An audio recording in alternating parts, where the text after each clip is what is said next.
아버지께 참되게 예배하는 자들은 영과 진리로 예배할 때가 오나니 곧 이때라. 아버지께서는 자기에게 이렇게 예배하는 자들을 찾으시느니라. 하나님은 영이시니 예배하는 자가 영과 진리로 예배할지니라. 아멘.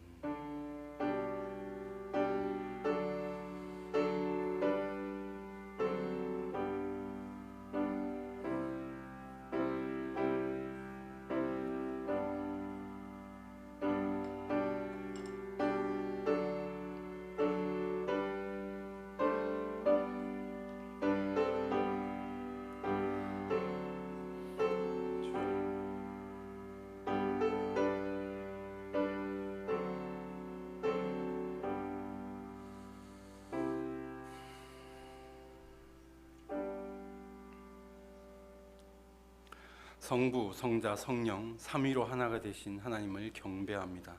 일찍이 삼위의 하나님께서 이 세상을 창조하시고 하나님의 형상을 따라 우리 사람을 만드셨습니다. 그리고 바다와 하늘과 땅이 모든 것을 다스리게 하셨습니다. 하지만 사람은 다스림을 정복으로 바꾸었습니다. 삼위일체 하나님께서 서로 연합하고 사랑을 보여주신 것과 같이 서로 사랑의 본을 따라 온 세상을 다스려야 하는 것인데 폭력으로 정복을 하고 계급을 만들어 조정하려 하고 죽음 앞에서 인간의 존엄을 무너뜨렸습니다. 이제 다시 하나님의 다스림을 배우고 삼위일체 하나님의 연합을 깨달아 이 땅에 하나님의 나라를 세워가길 소망합니다. 위로받기보다는 위로하고 이해받기보다는 이해하며 사랑받기보다는 먼저 사랑할 수 있도록 성삼위 하나님께서 우리의 예배 가운데 임재하여 주시옵소서. 예수 그리스도 이름으로 간절히 기원합나이다. 아멘.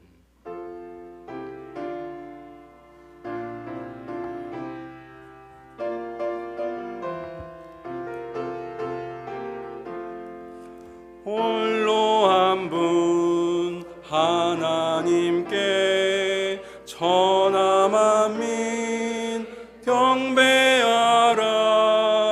만국왕을 다스리고 온 세상 만민 기르신다. 만국왕을 다스리고 온 세상 만민 기르신다. 독생성자 예수님께 모든 죄인 회개하라. 세상 만민 구원하고 놀라운 은혜 베푸신다. 세상 만민 구원하고 놀라운 은혜 베푸신다.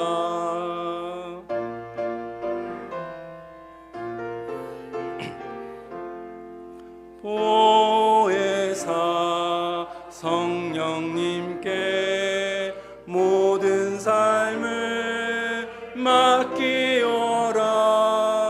말씀으로 도우시고 죄악을 이길 힘주신다. 도우시고 죄악을 이길 힘주신다. 아멘. 모두 자리에 앉으셔서 오늘 예배의 주제에 따른 공동기도를 함께 하도록 하겠습니다. 오늘 공동기도는 시편 8편의 말씀을 메시지 성서로 함께 기도하며 고백하도록 하겠습니다. 함께 하겠습니다. 하나님, 찬란히 빛나는 주님, 주님의 이름은 이제 모르는 사람이 없습니다. 주님을 높이며 젖먹이들이 옹알이로 합창하고 막 걷기 시작한 어린아이들이 목청껏 노래하니 원수의 말소리 묻혀버리고 무신론자의 짓거림도 잠잠합니다. 주님의 거대한 하늘, 캄캄하고 광대한 하늘을 우러러 봅니다. 손수 만드신 하늘 보석, 제자리에 박아 넣으신 달과 별들을, 그리고 한없이 작은 내 모습에 깜짝 놀랍니다. 우리가 무엇이기에 이토록 걱정하시고 우리 인생길이 무엇이기에 이토록 살뜰히 살피십니까? 하지만 우리는 신들보다 조금 못한 자들, 주님은 에덴의 새벽빛으로 빛나는 우리에게 손수 지으신 세상을 맡기시고 창조의 임무를 되새기게 하셨습니다. 양떼와 소떼, 들짐승들, 날아다니는 새들과 헤엄치는 물고기, 깊은 바다에서 노래하는 고래들을 다스리게 하셨습니다. 하나님, 찬란히 빛나는 주님, 주님의 이름이 온 세상에 메아리 칩니다. 아멘. 다시 또 한 주간 우리가 어떠한 시간들을 창조주 하나님의 아름다운 풍경을 기억하며 그 시간들을 보냈는지 잠시 돌아봅니다. 분명 하나님께서는 나의 지나온 시간들을 모두 다 보셨습니다. 그 시간들을 다 보시고 이제는 나에게 어떠한 마음을 주실런지 침묵으로 주님의 음성에 귀를 기울여 보도록 하겠습니다.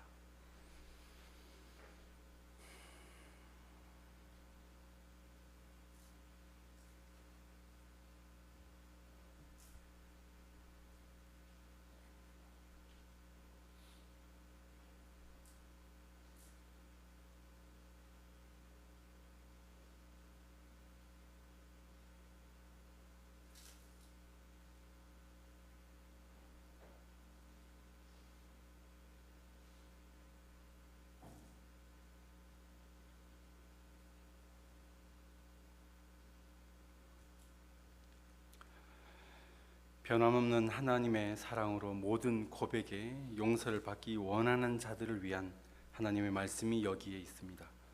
여러분은 그리스도와 함께 일으킴을 받았으니 위에 있는 것을 추구하십시오.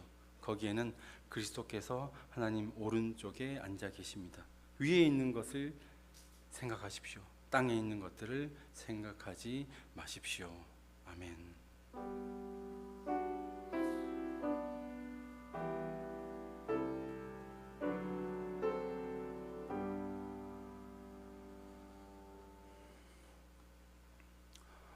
오늘은 삼위일체 주일 예배로 드립니다.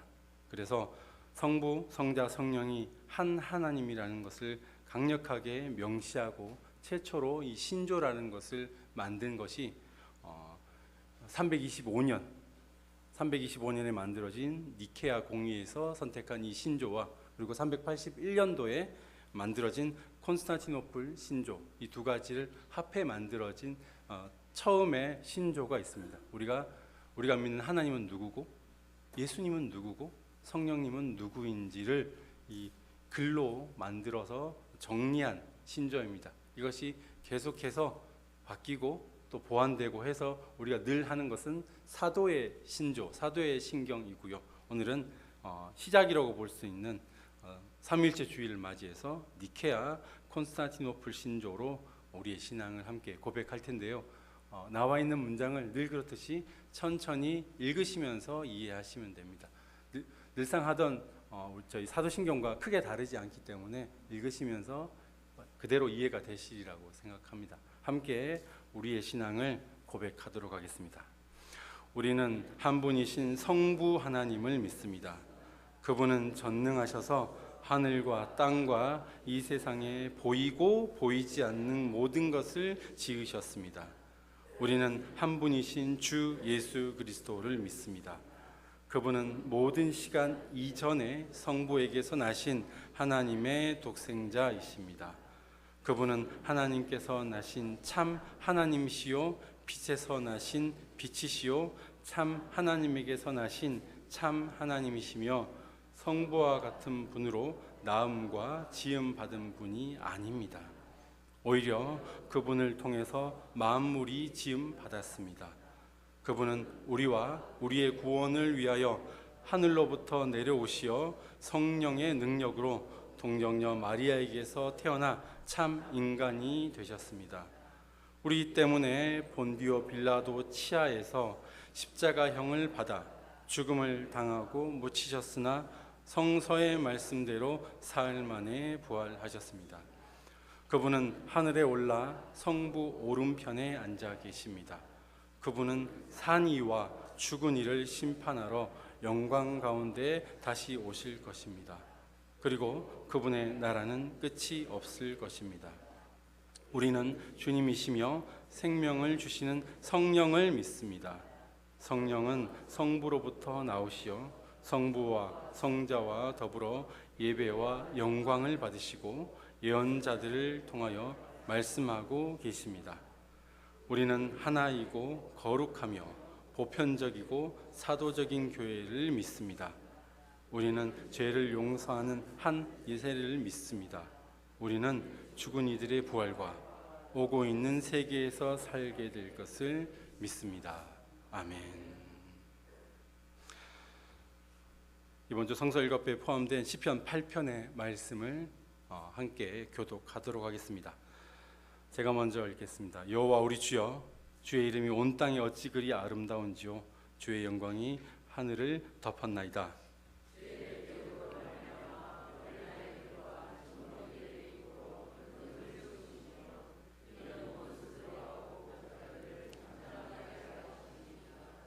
주의 손가락으로 만드신 주의 하늘과 주께서 베풀어 두신 달과 별들을 내가 보니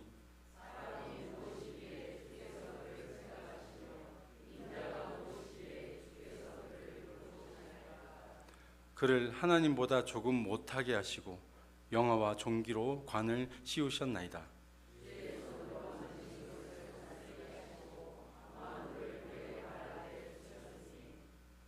곧 모든 소와 양과 들짐승이며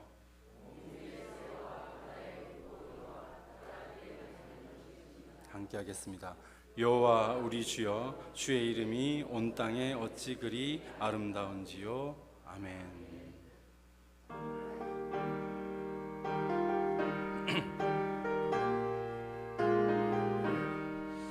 인류는 하나 되게 지음받은 한 가족, 우리는 그 속에서 협조하며 일하는 형제와 자매로다. 형제와 자매로다.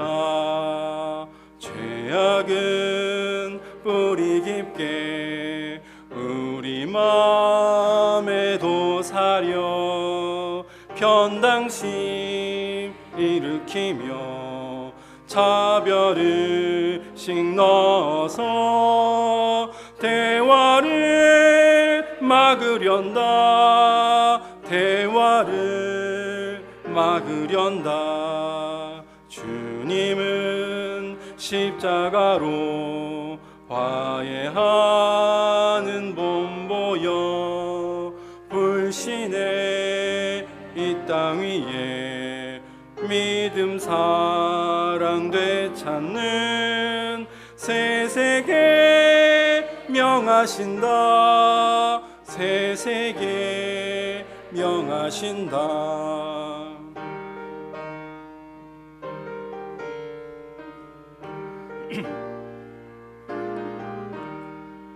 영광도 부끄럼도 함께 받은 우리는 믿음과 소망으로 튼튼하게 뭉쳐서 이 어둠 뚫고 가자. 이 어둠 뚫고 가자.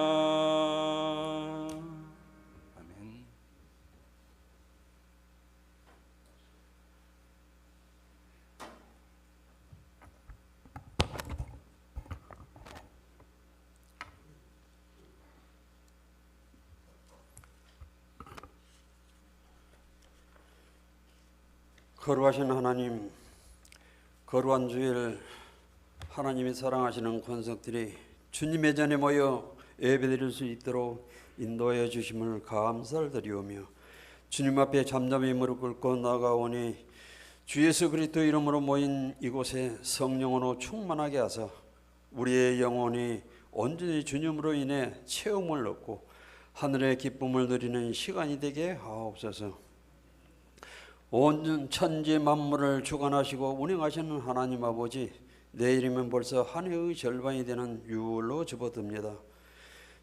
저희가 지나온 시간들을 돌아보면 새해에 주님 앞에 세웠던 비전과 목표를 향하여 우리의 힘이 아닌 주님을 의지하여 선한 덕으로 아름답게 쓰임받도록 인도하여 주시고 우리의 영육이 지치지 않도록 강건함을 더하여 주옵소서. 특별히 저희 안산교회가 주 안에서 하나 되어 서로를 격려하며 섬기며 사랑 안에 뿌리 내리는 믿음의 공동체로 세워지기를 간절히 소망합니다. 각 부서와 사역에 성령의 기름 부으심이 넘쳐나게 하시고 각자의 자리에서 최선을 다하는 모든 지체들이 하나님의 나라를 함께 세워나가는 동역자들이 되게 하옵소서. 또한 교회를 이끄는 목사님들에게는 지혜와 명철을 더하여 주셔서 그 사역이 성령님의 인도하심 속에 능력 있게 감당하게 하옵소서. 예배를 준비하고 섬기는 모든 손길에도 은혜를 더하시고 그 수고가 주님 앞에 아름다운 열매로 올려드릴 수 있게 하옵소서. 이 예배를 통하여 우리의 심령이 주님을 더욱 깊이 만나고 세상 속에서 복음의 향기가 되어 주님의 증인된 삶을 넉넉히 감당하며 살아가게 하옵소서. 특별히 자라나는 다음 세대에 하나님의 지혜와 분별력을 부어주셔서 이 세대를 바르게 이끌어갈 리더자로 세워지게 하옵소서. 학계와 사회 속에서도 하나님의 자녀로서 정직과 진실, 사랑과 인내의 삶을 살아갈 수 있도록 도와주시옵소서.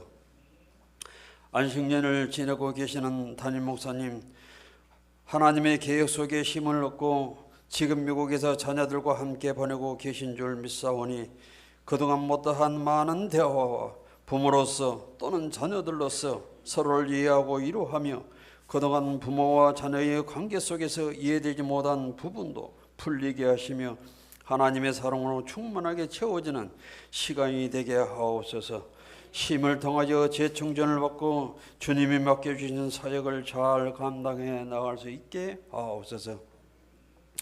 주여, 6월 3일 지방선거를 위해 기도합니다. 국민 모두에게 바른 분별력과 지혜를 허락하셔서 외적인 모습이나 국민 모두에게 바른 말에 흔들리지 않게 하시고 진실로 지역과 주민을 사랑하며 정직하게 섬길 일꾼들이 세워지게 하옵소서. 말 잘하는 사람마다 국민의 삶을 대신 짊어질 수 있는 사람, 당장의 인기보다 다음 세대가 살아갈 나라를 생각할 줄 아는 사람, 힘없는 사람들은 작은 목소리까지 들으려는 기가 있는 사람, 권력을 가진 사람보다 권력을 어떻게 사용해야 하는지를 아는 사람, 무엇보다 하나님을 교행히 하고 모든 것에 분별력과 순별력에 능통한 이들이 리더자로 세움을 받게 하여 주시옵소서. 그리하여 분열과 갈등보다 화합과 책임의 정치를 이루게 하시고 다음 세대에게 더 건강한 사회를 물려주는 나라 되게 하여 주시옵소서. 지금도 세계 곳곳의 전쟁과 포성은 멈추지 않고 있습니다. 전쟁으로 일하는 많은 이들이 목숨을 잃고 삶의 터전을 무너지고 망연자실한 절망 가운데 몸부림치는 저들을 위로해 주시옵소서. 전쟁의 현장 속에서 먼저 무너지는 이들은 언제나 연약한 자들입니다. 아이들의 울음, 부모의 오열, 집을 잃은 이들의 공포, 병원과 피난길의 절박함, 멈추지 않는 불안 속에서 잠 못 이루는 수많은 영혼들을 주님 친히 이루하여 주옵소서. 주여, 한 생명 한 생명이 주님의 형상을 잃지 않게 하시고 통계로만 소비되는 죽음이 아니라 주께서 하시는 이름과 얼굴로 기억되게 하옵소서. 무력으로 끝을 보려는 오만을 꺾어주시고 대화와 중재와 절제의 길이 열리게 하옵소서. 강대국의 힘과 체제의 자존심이 아니라 피 흘리는 민간인의 눈물 앞에 멈춰서는 용기와 사과할 줄 아는 겸손, 물러날 줄 아는 지혜를 주소서. 그리하여 전쟁이 없는 평화의 세상으로 나아갈 수 있게 하여 주시옵소서.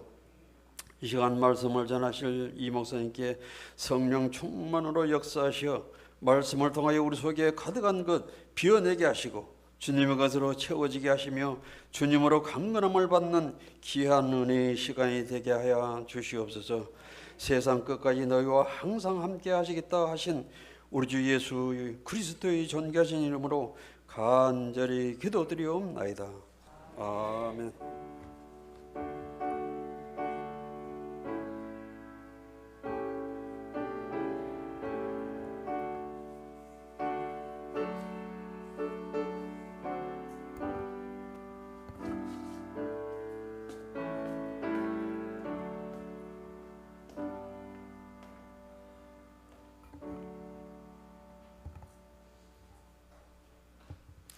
이제 모두 자리에 일어나셔서 오늘 우리에게 주신 하나님의 말씀을 경청하겠습니다. 삼위일체 주일에 하나님께서 우리에게 주신 말씀은 창세기 1장 26절로 28절까지 말씀입니다. 오늘의 말씀은 새 한글 성경으로 봉독하도록 하겠습니다. 하나님이 말씀하셨다. 우리의 모습으로 우리와 닮은 모양으로 사람을 만들자.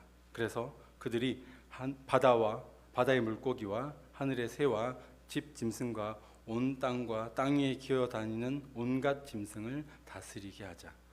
하나님이 사람을 자기 모습으로 창조하셨다. 하나님의 모습으로 사람을 창조하셨다. 남성과 여성으로 그들을 창조하셨다. 하나님이 그들에게 복을 내리셨다. 하나님이 그들에게 말씀하셨다. 번성하여 불어나라. 땅에 가득하여져서 땅을 지배하라. 바다의 물고기와 하늘의 새와 땅 위에 움직이는 온갖 짐승을 다스려라. 아멘. 자리에 앉으시기 바랍니다.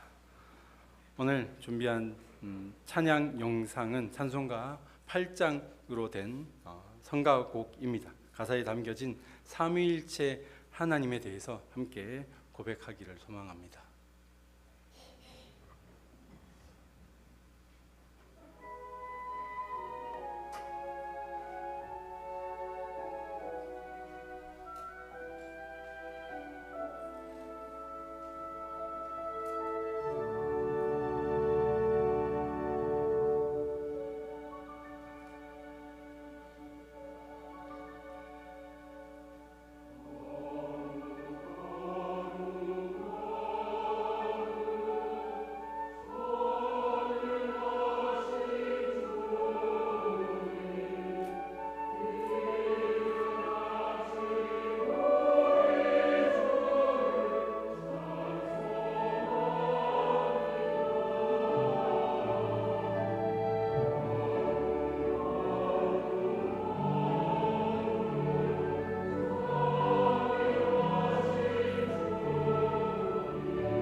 지난주에 비교를 하면 오늘은 설교가 조금 힘듭니다.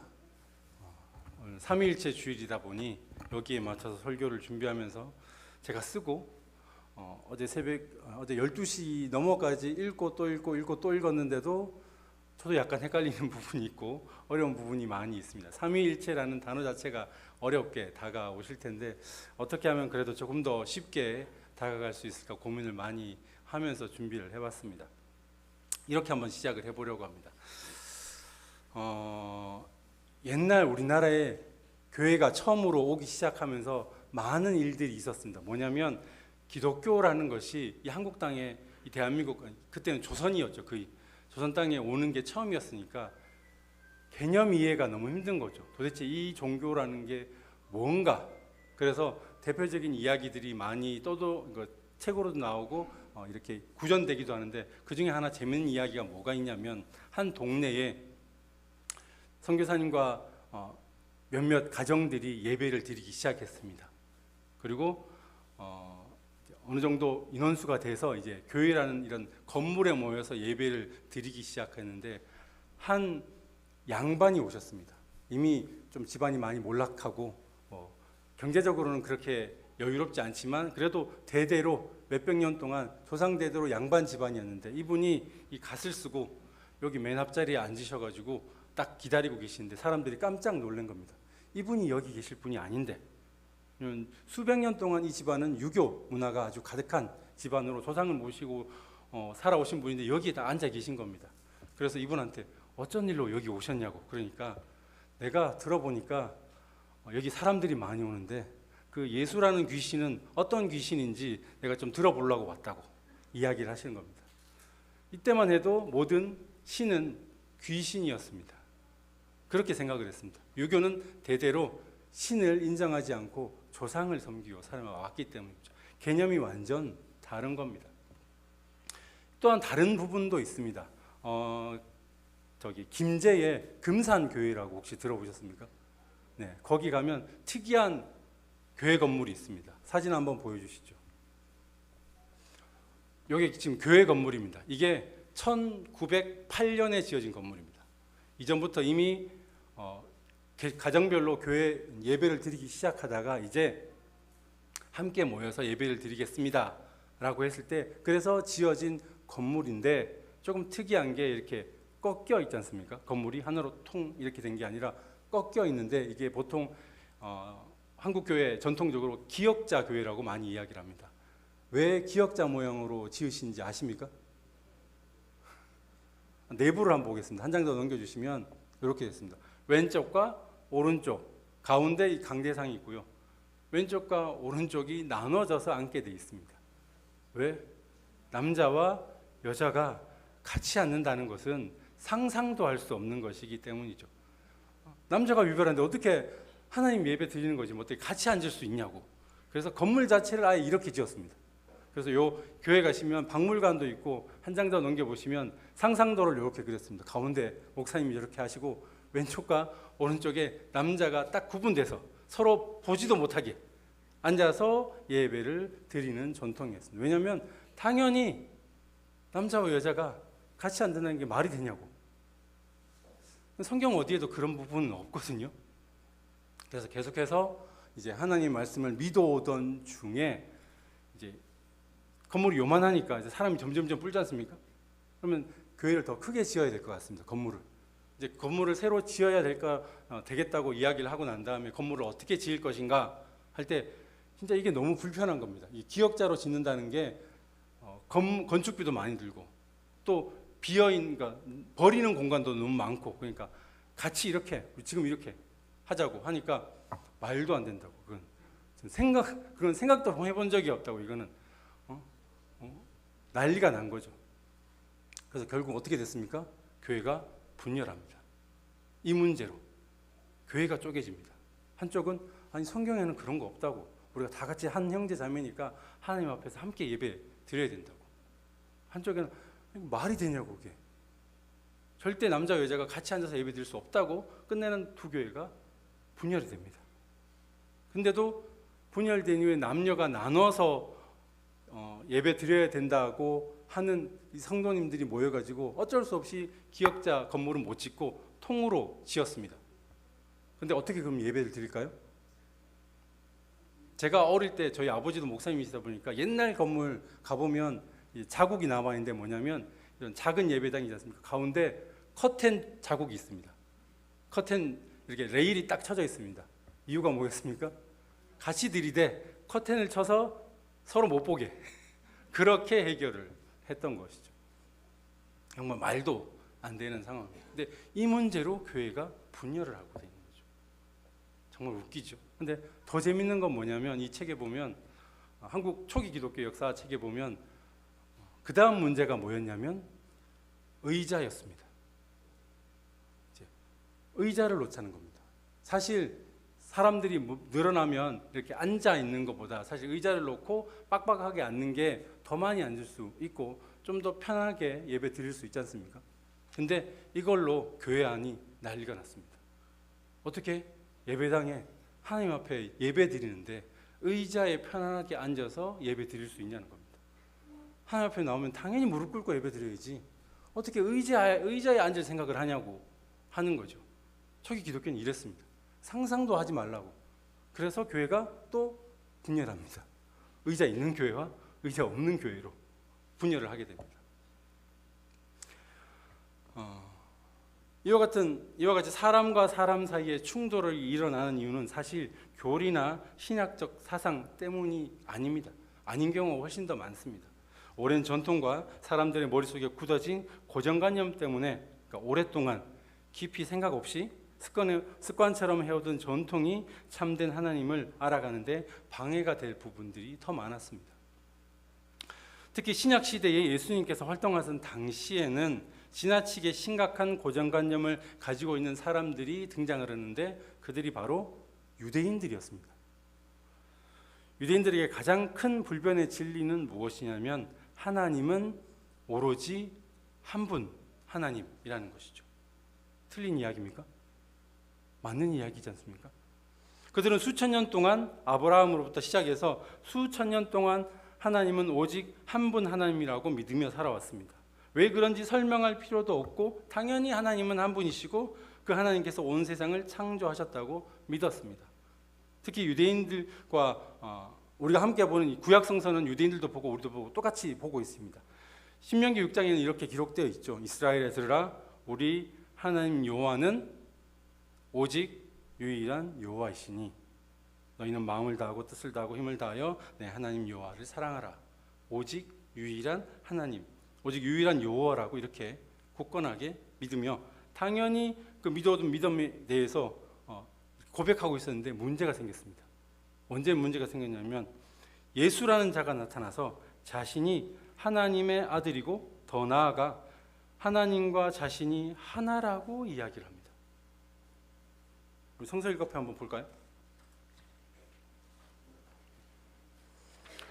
뒷장 넘기셔서 요한복음 제2독서입니다. 요한복음 10장 29절 30절 말씀을 한 목소리로 한번 읽어보도록 하겠습니다. 뒤편 제2독서 요한복음 10장 29절과 30절 말씀 함께 하겠습니다. 내 아버지께서 나에게 주신 양들은 그 무엇보다 귀중합니다. 아무도 그 양들을 아버지 손에서 잡아채갈 수 없습니다. 나와 아버지는 하나입니다. 예수님이 이렇게 말씀하셨습니다. 하나님은 분명히 한 분이신데 예수라는 사람이 자기도 하나님이라고 이야기를 하는 것이죠. 이렇게 되면 하나님이 둘이 됩니다. 하나가 아니라 둘이 됩니다. 이건 정말 말도 안 되는 신성 모독이죠. 그래서 그들이 예수님을 돌로 치려고 다렸습니다.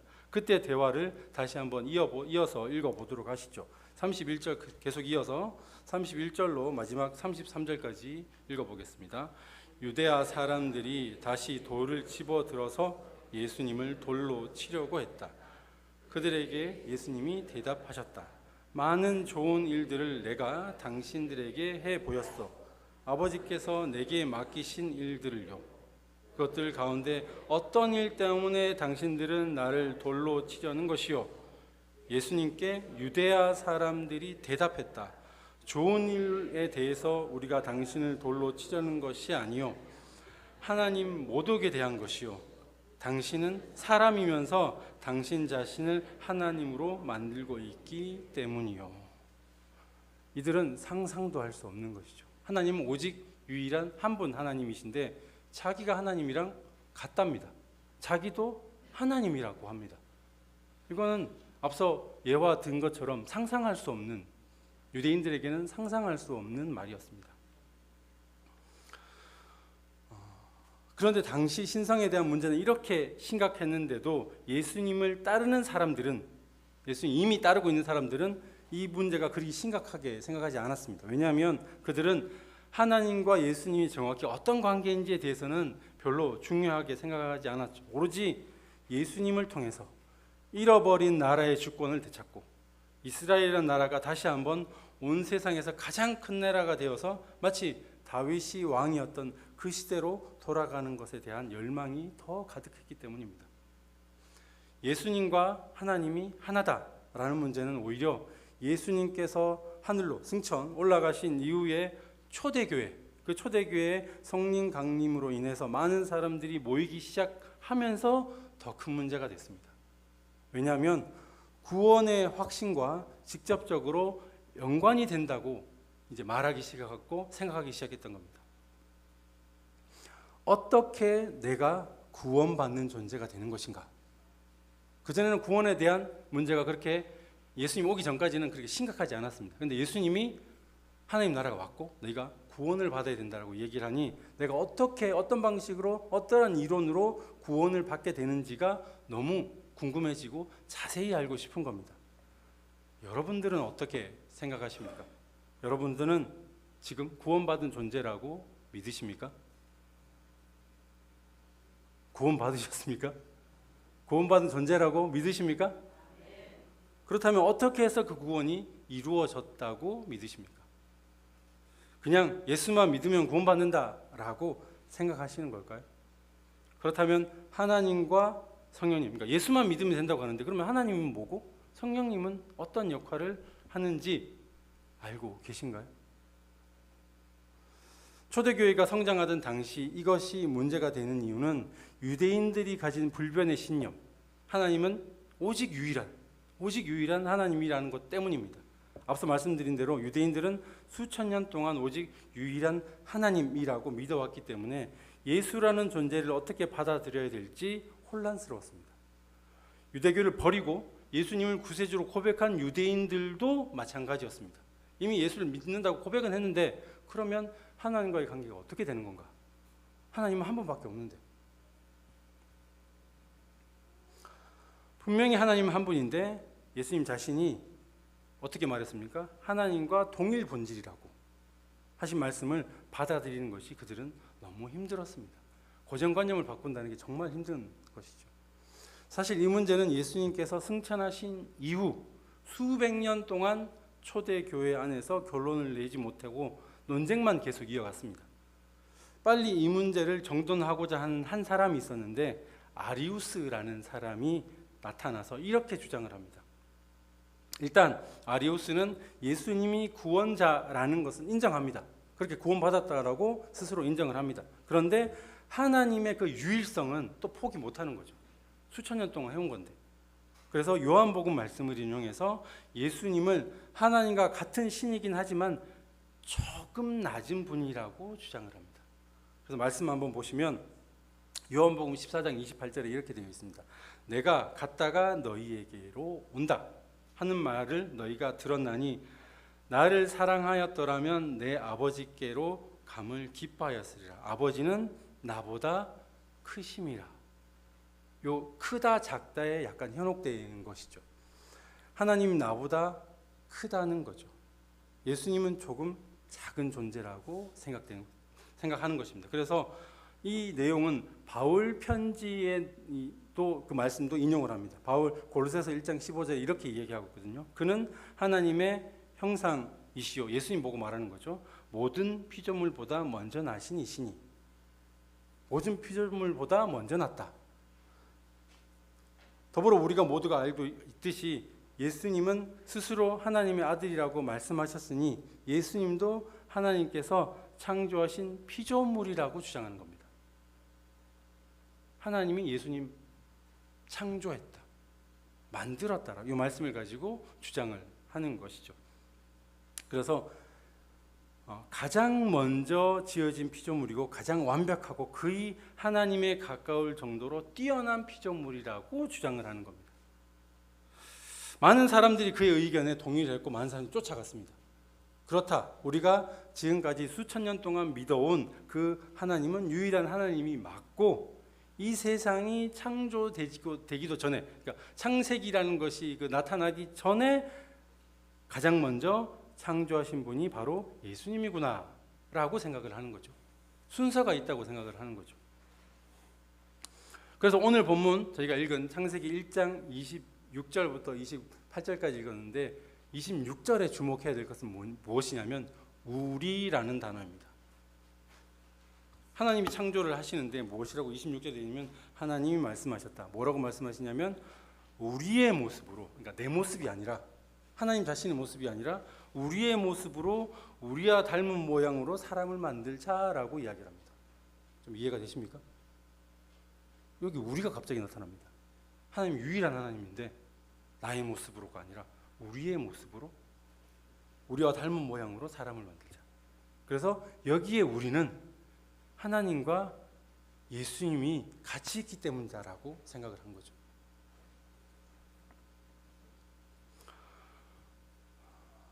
이때 이미 예수님이 이전에 이미 지음을 받으셨다는 것입니다. 이후에 이 땅의 죄악됨을 보시고 예수님께서 인류의 구원을 위해 자신을 희생시키셨다는 설명을 하게 되는 것이죠. 그런데 여기서 문제가 발생합니다. 그렇다면 우리가 피조물인데 똑같이 피조물인 예수님을 통해서 우리가 구원받는다면 이것이 완전한 구원이 맞냐? 라는 질문이 나온 겁니다. 영원하시고 온 세상을 창조하신 유일한 하나님을 통해서 구원을 얻어야 되는데 피조물인 예수님을 통해서 통한 구원은 뭔가 조금 부족하게 느껴진다는 거죠. 그래서 또 한 번 혼란이 일어납니다. 이것은 당시 구원을 얼마나 소중하게 생각하고 있었는지를 간절한 것인지를 보여주는 이야기입니다. 왜냐하면 여전히 로마의 억압을 받고 있는 시대였고 더군다나 예수 믿는 신자로 밝혀지면 그 즉시 죽게 되는데 내가 지금 죽게 된다면 그렇게 발각돼서 죽게 되면 구원에 이르러 하나님께 나아갈 수 있는가라는 질문이 절대적으로 중요했기 때문입니다. 당장 내일도 죽을 수도 있기 때문에 내가 지금 받았다고 하는 이 구원이 완벽한 거 맞냐라는 것이 중요합니다. 그렇다면 이 문제는 쉽게 결론이 나지 않았습니다. 수백 년 동안 모든 교회 지도자들이 논쟁을 벌이던 중에 325년 니케아라는 곳에서 함께 모여 결론을 드디어 냅니다. 하나님과 예수님은 동일 본질이고 영원부터 영원까지 함께 하시는 분이시다 라고 도장을 꽝 찍어서 확정을 시킵니다. 여기서 말씀드린 대로 영원이라는 단어를 사용합니다. 그래서 영원한 하나님, 영원하신 하나님이라고 하면 끝없는 시간을 말하는 것처럼 들리지만 사실은 끝보다 시작이 더 중요합니다. 우리는 하나님을 시작이라는 것이 없는 분이라는 겁니다. 상상이 되십니까? 이해가 되셨을까요? 영원하다 하시면 보통 끝이 없다라고 생각을 하지만 시작도 없는 겁니다. 시작에 대한 생각조차도 버려야 되는 겁니다. 그런데 피조물은 시작이라는 것이 있죠. 예수님도 피조물이니까 시작이라는 게 있다라고 하면 이게 문제가 생기는 것이죠. 예수님도 하나님과 동일 본질이라는 것은 하나님과 동일하게 시작이 없이 원래 계셨던 분이라는 것입니다. 그래서 저희가 함께 고백했던 니케아 신조에는 예수님에 대해서 이렇게 고백을 합니다. 참 하나님에게서 나신 참 하나님이시며 성부와 같은 분으로 낳음과 지음 받은 분이 아닙니다. 라고 고백을 합니다. 하나님과 동일 본질의 예수님이 이 땅에 내려오셨고 우리의 구원을 위해 자신의 몸을 던지셨다. 그래서 우리의 구원은 완전하다라고 결론을 내렸습니다. 그런데 삼위일체의 문제는 이렇게 쉽게 끝나지가 않습니다. 왜냐하면 한 가지 문제가 더 있지요. 무엇입니까? 그러면 성령은 뭐냐는 겁니다. 예수님, 성자 예수님은 그런데 그러면 성령은 또 뭐냐는 겁니다. 성령에 대한 문제는 성자 예수님에 대한 문제보다 더 심각하게 진행이 됐습니다. 왜냐하면 성자 예수님에 대해서는 많은 자료가 있습니다. 구약 성서에서부터 메시아에 대한 예언도 있고, 복음서에는 수많은 예수님께서 말씀하신 그리고 행하신 모든 기적들과 어록들이 다 기록되어 있습니다. 그리고 예수님을 눈으로 본 사람도 있었습니다. 많았습니다. 그런데 성령님은 그 정체성을 드러내는 자료가 예수님보다 훨씬 더 부족했고 약했습니다. 특히 독립적으로 움직이시기보다는 하나님의 명령에 의해서 움직이는 것처럼 생각될 때가 많았습니다. 지난 주일날 제가 성령 강림에 대해서 말씀드릴 때도 성령에 대한 기록이 구약 성서에서 있다고 말씀드렸었죠. 어디냐면 민수기 11장 이야기를 했습니다. 그래서 모세가 이 사람들 다 붙잡고 가는 게 너무 힘든데 불만도 너무 많은데 제가 어떻게 해야 됩니까? 라고 불만을 토로할 때 70명의 장로들을 선택하게 했고 그들에게 하나님의 영이 임했다. 구약 성서에도 있다라고 말씀을 드렸습니다. 이 표현에서처럼 느껴지는 게 뭐냐면 하나님께서 자신의 영을 내려주신 것처럼 표현하고 있기 때문에 왠지 하나님보다 조금 더 아래 존재로 생각하게 된다는 거죠. 사람들이.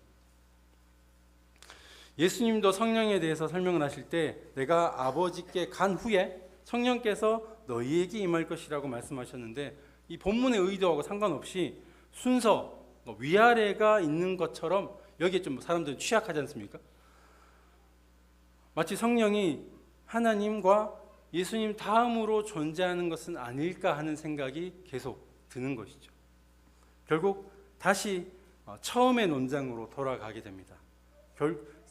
그들이 성령이야말로 하나님께서 창조하신 피조물이 아닐까라는 주장이 또 나옵니다. 성령을 하나님과 동일 본질이 아니라고 주장하는 사람들 이렇게 이야기를 합니다. 성령이 특별한 존재라는 것을 인정합니다. 특별한 존재가 맞죠. 하지만 그 존재가 하나님과 동일 본질이라고 말하기에는 예수님과 비교했을 때도 조금 부족한 것 같습니다. 우리 눈에 직접 보이지도 않고 우리 귀에 들리도록 말씀하시는 것도 아니고 모든 부분에서 감정적인 성경에도 사도행전 나와 있잖아요. 바람처럼 불의 혀처럼 불처럼 이렇게만 표현하지 감정적인 영향만 미칠 뿐 영원한 존재로서의 하나님이라고 하기에는 조금 부족한 거 아닙니까? 라고 말을 하면서 성령을 하나님과 동일 본질은 아니라고 주장을 하게 되는 겁니다. 특히 그들 마음속에는 아직도 유일한 하나님에 대한 마음을 버리지 못하고 있습니다. 어떻게 해가지고 예수님까지는 하나님과 동일 본질이라고 인정할 수 있을 것 같은데 성령까지 인정하면 하나님이 이제 세 분이나 되는 거죠. 뭐 다신교도 아니고 하나님이 셋이란 이게 말이 되냐? 우리는 어떻게 배워왔습니까? 오직 유일한 하나님이라고 수천 년 동안 배워왔는데 세 분이나 돼버리니까요. 그러니 창조 시대 때부터 성령이 함께 하시는 것을 인정할 수 있다. 즉 저희가 본문처럼 읽은 1장 창세기 1장 26절에 있는 것처럼 우리라는 표현 안에 이제 예수님과 성령님도 포함을 합니다. 이 우리 안에. 그렇지만 성령님은 하나님께서 만드신 또 피조물이라는 것이죠. 성령에 대한 논쟁을 마무리 짓기 위해 다시 한번 여러 지역의 교회 지도자들이 한자리에 모여서 삼위일체 하나님에 대한 논의를 시작했습니다. 그곳이 어디냐면 콘스탄티노플이라는 곳입니다. 그래서 오늘 사도신경을 대신해서 니케아 콘스탄티노플 신조로 고백을 했습니다. 325년 니케아에서부터 시작된 이 삼위일체 하나님에 대한 논의가 381년 약 50년 가까이 진행이 되다가 결국 81년에 콘스탄티노플에서야 완성된 신앙 고백이 니케아 콘스탄티노플 신조입니다. 그때서야 이제 삼위 하나님은 하나다라는 결론을 내린 것이죠. 이 고백에 대한 한글 번역 원문을 보통 저희가 뒤쪽에 1층 로비에 설교문이랑 제가 기도문 넣지 않습니까? 기도문 뒤쪽에다가 이 신조를 함께 인쇄를 해놨습니다. 필요하신 분들은 찾아가시면 될 것 같습니다.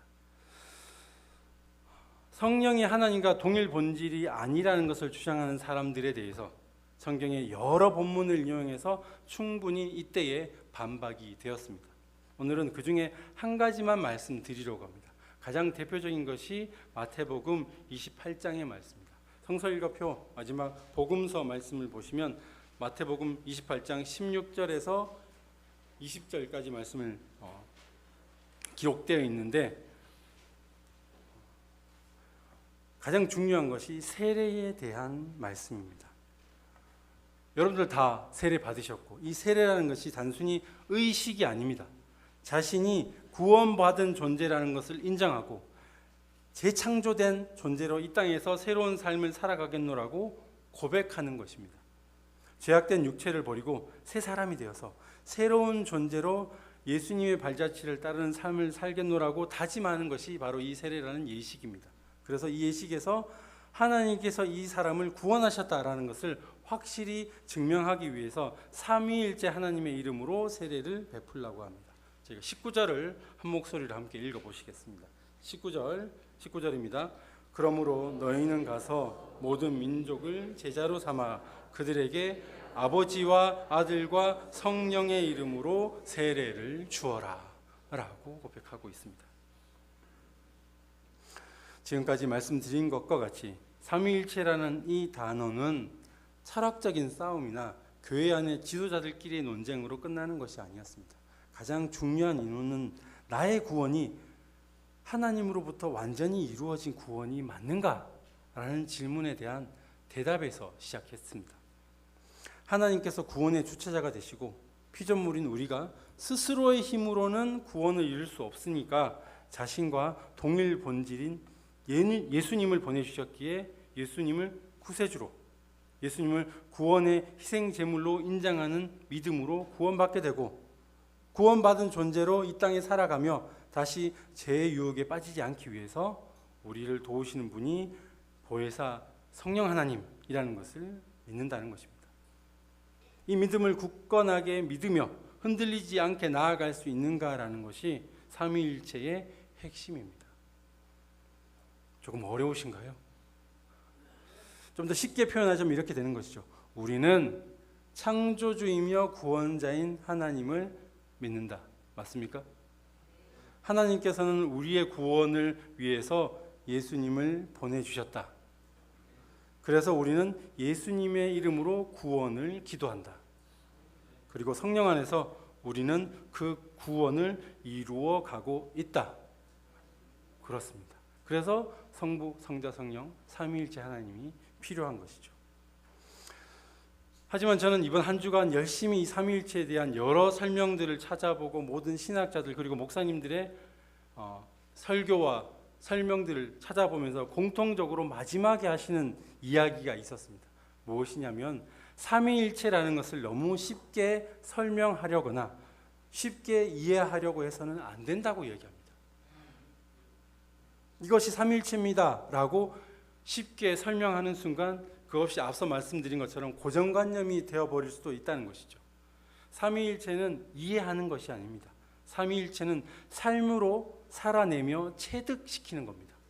마치 한국 초기 기독교 시절처럼 남녀가 함께 앉는 것이 말이 되냐? 하나님 앞에 의자에 앉아서 예배 드리는 것이 말이 되냐? 이건 뭐 설명이 아닙니다. 그냥 그런 겁니다. 그것처럼 삼위일체가 우리 안에 체득되어야만 한다는 겁니다. 그렇지 않으면 우리는 너무나 쉽게 흔들리는 존재이기 때문입니다. 눈에 보이는 세상의 가치관에 쉽게 흔들리고 특히 수많은 이단들이 아직도 우리를 위협하고 있죠. 예를 들어서 지금도 우리 주변에는 신천지라는 이단들이 활동하고 다닙니다.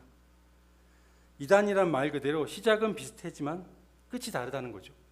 그들이 창조주 하나님이라는 존재를 인정할까요? 인정합니다. 우리가 동일하게 이 세상을 하나님이 창조하셨다고 인정합니다.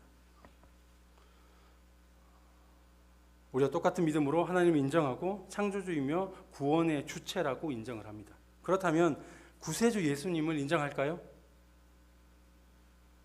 인정합니다. 그들이 예수님의 보혈로 구원을 얻게 되었다고 인정하고 그들도 고백을 합니다. 그리고 성령 하나님을 인정할까요? 인정합니다. 그들은 성령도 인정을 합니다. 근데 조금 다른 게 있습니다. 뭐냐면 앞서 말씀드린 대로 성령에 대한 설명이 예수님보다는 부족한 게 많이 있죠. 그래서 성경에서 조금 부족하다 보니 성부 하나님을 당연히 인정하는 것이고 성령 예수님에 대해서 역사적 기록과 더불어서 그 말씀들이 기록된 성경도 다 있으니까 다 인정하지만 성령 하나님에 대해서는 그냥 영적인 존재로 머물러 계신 분이라고 주장을 하고, 그래서 영적인, 그러니까 눈에 보이는 육적인 성령이 필요하다고 얘기를 합니다. 이 육적인 성령이 누구겠습니까? 교주라는 거죠. 그때서야 싹 드러냅니다. 앞에 있는 저희가 한 이야기들 있죠. 이거 다 인정합니다. 거기서 만드는 노래 들으면, 찬양 들으면 똑같이 다 인정합니다. 근데 맨 마지막에만 살짝 다릅니다. 이단들은 이렇게 교묘하게 파고들고 있습니다. 그렇다고 우리가 모든 이단들의 문제점들을 배우고 기억할 수는 없지 않습니까? 신천지뿐만 아니라 통일교, 제7일 안식교, 안상홍 증인회 등 수많은 이단들을 우리 모두 다 파악하고 알 수는 없습니다. 그렇다면 우리는 어떻게 해야 될까요? 우리는 틀린 것을 찾는 것이 아니라 옳은 것, 명확한 것을 계속해서 배우고 기억하는 것입니다. 맞는 것만 보는 거죠. 물론 분량이 많다고, 어려운 부분이 많다고 생각될 수도 있지만 무리하지 않고 지치지 않고 끊임없이 조금씩 계속 전진해 나간다면 그것이 우리 믿음의 기초 체력이 되는 것입니다. 그렇게라도 해야 됩니다. 왜냐하면 이단들은 무리하면서도 계속합니다. 더 무서운 존재인 거죠. 그래서 그만큼은 아니더라도 교회 공동체 안에서 계속해서 노력하는 것이 중요합니다. 시간을 정해서 기도하는 시간, 하루에 한 장이라도 빠짐없이 매일매일 성경 읽으려고 하는 그 노력, 읽으면서 궁금해진 점들이 생기면 함께 나누고 관심을 가지고 이 성장하는 것에 멈추지 않아야만 합니다. 왜냐하면 이것이 우리가 간절히 소망하는 구원의 길을 아는 방법이기 때문입니다. 이번 한 주간 삼위일체 하나님과 동행하시며 구원을 이루기 위한 끊임없는 몸부림으로 살아가시는 우리 모든 성도님들 되시기를 간절히 소망합니다. 다시 한번 삼위일체 하나님을 우리가 함께 한 목소리로 찬양하도록 하겠습니다.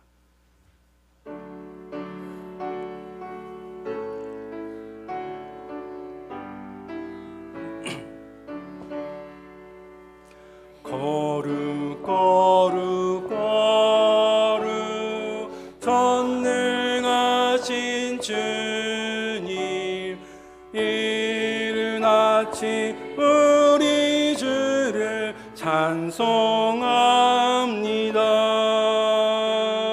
거룩 거룩 거룩 자비하신 주님, 성삼위일체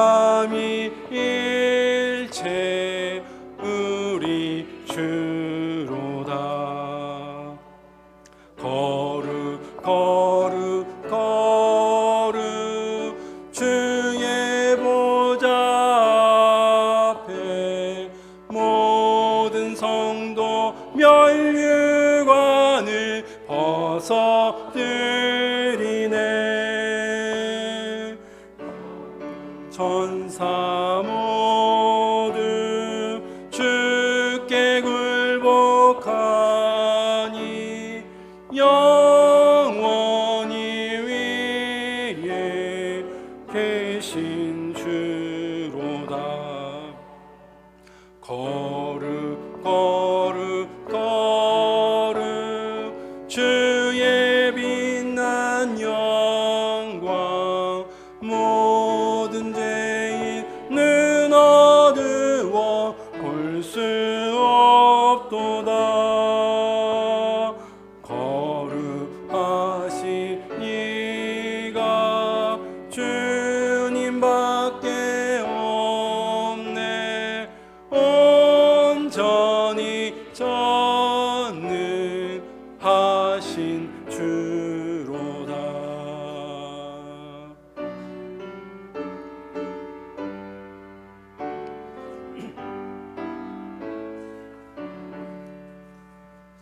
거룩 거룩 거룩 전능하신 주님 천지 만물 모두 주를 찬송합니다.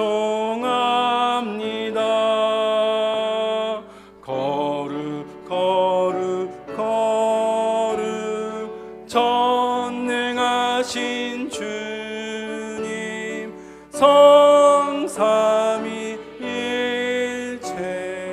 우리 주로다.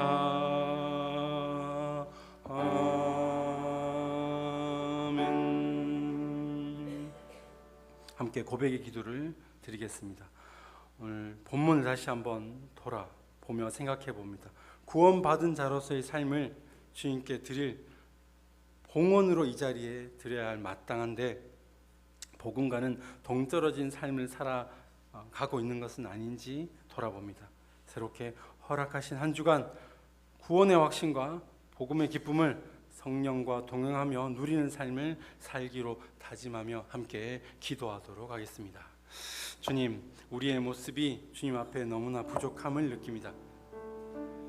하나님에 대한 성부와 성자와 성령에 대한 가르침이 어디에 있는지 우리가 명확히 알고 나의 구원이 어떻게 시작해서 어떻게 진행되고 어떻게 이루어지는지 우리가 알고 깨닫고 믿고 그것을 다시 화답으로 드리는 것이 이 예배인데, 그 하나님에 대한 우리를 향한 그 사랑의 결실하고 있는 그 구원에 대한 그 마음들을 제대로 알지 못한 채 우리가 이 예배의 자리로 나오는 것은 아닌지 다시 한 번 더 돌아보게 됩니다.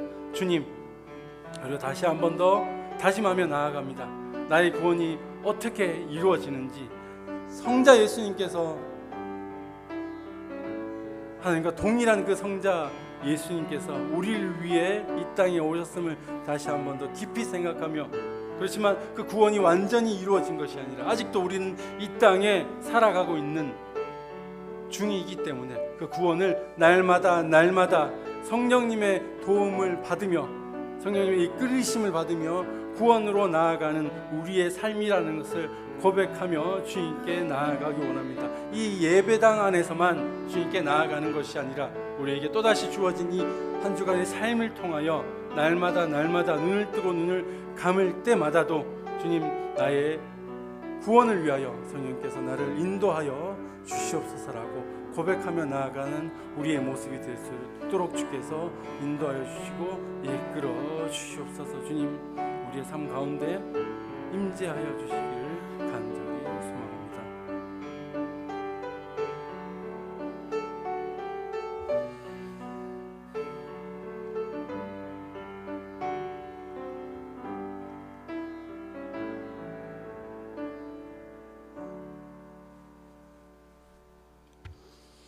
주님, 먼저 감사의 기도를 드립니다. 우리가 생명을 얻기도 전에 삼위일체 하나님께서는 이미 우리의 구원을 위해 모든 것을 계획하시고 희생 제물이 되어 주셨으며 이후에도 우리 인생의 등대가 되어 주셔서 우리에게 참빛을 영원토록 비춰주심에 감사를 드립니다.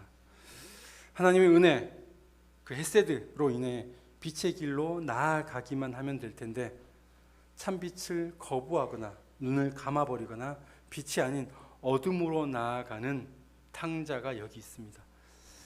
빛의 아들로 살아갈 수 있도록 하나님께서 우리에게 말씀을 주시고 지나온 삶의 발자국들을 돌아볼 수 있도록 예배를 주셨으며 인생의 여정을 나누고 서로 사랑하도록 공동체를 주셨는데 주님의 말씀을 멀리하고 예배 중에도 세상의 가치를 생각하고 공동체의 나눔보다는 개인의 체면을 더 귀하게 여기는 탕자의 모습이 우리 가운데 있음을 고백합니다.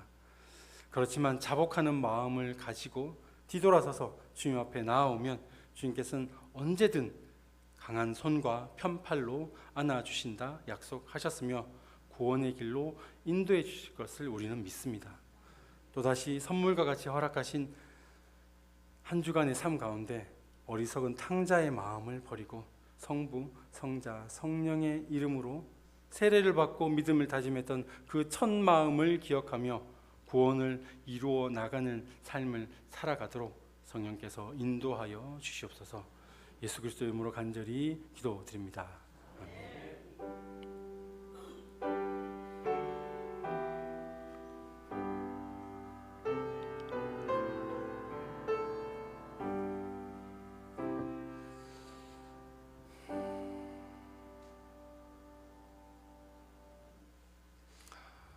옆에 함께 계신 분들과 이렇게 인사해 보도록 하겠습니다. 당신은 부자입니다.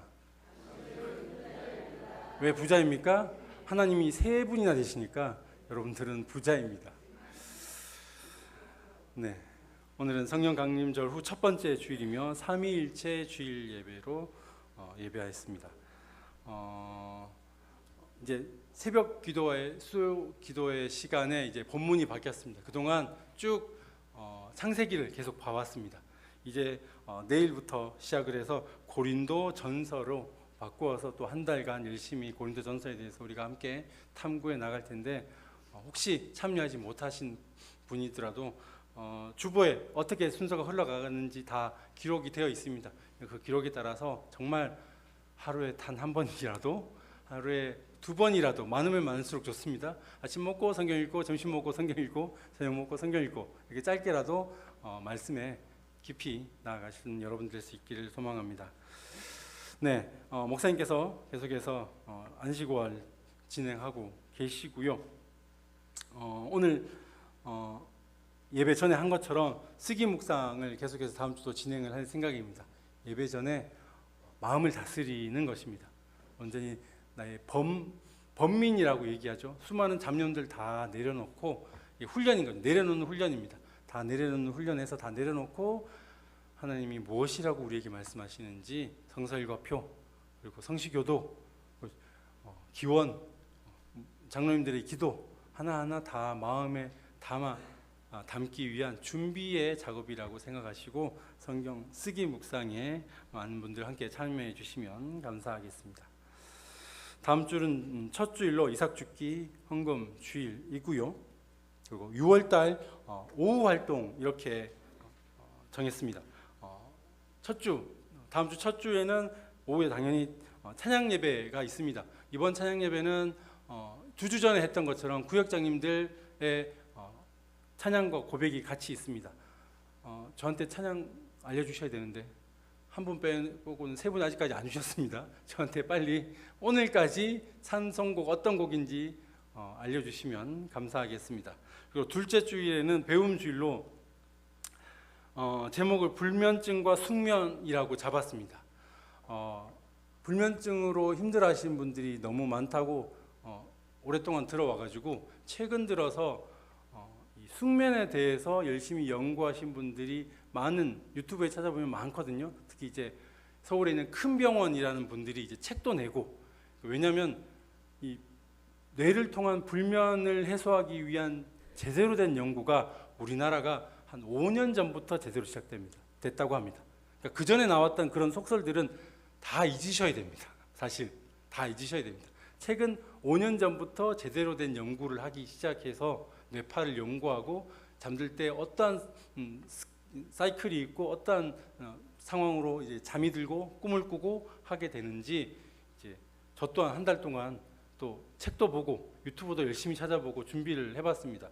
이 의사분들을 지난달처럼 모시면 좋겠지만 우리가 모시기가 힘든 형편이라 이제 제가 열심히 대타로 열심히 뛰어봤는데 한번 함께 같이 고민하고 같이 해결해 나가면 좋을 것 같습니다. 둘째 주일에는 배움 주일로 이렇게 진행을 하고요. 셋째 주일에는 남녀 선교 원래 있고요. 마지막 주에는 구역 모임. 지난주 말씀드린 것처럼 성령이 임재하기에 가장 좋은 조건 구역 모임이 네 번째 주에 또 있습니다. 그렇게 준비된 마음으로 나오시면 감사하겠습니다.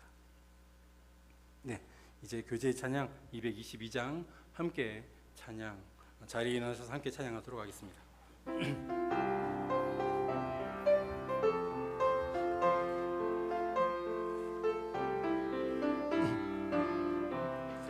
우리 다시 만날 때까지 하나님이 함께 계셔 간 데마다 보아며 양식 주시기를 바라네. 다시 만날 때 예수 앞에 만날 때 다시 만날 때 그때까지 계신 바라. 다시 만날 때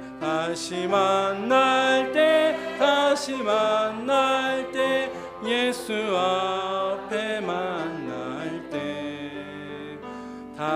만날 때 다시 만날 때 그때까지 계신 바라네. 기도하겠습니다. 하나님이 말씀하셨다. 우리의 모습으로 우리와 닮은 모양으로 사람을 만들자. 아멘. 우리 구주 예수 그리스도의 은혜와 하나님의 사랑과 성령님의 교통하심이 삼위일체의 믿음을 굳건히 붙잡고 살아가기를 다짐하는 주님의 백성 위에 이제로부터 영원히 함께해 주시기를 간절히 축원하옵나이다. 아멘.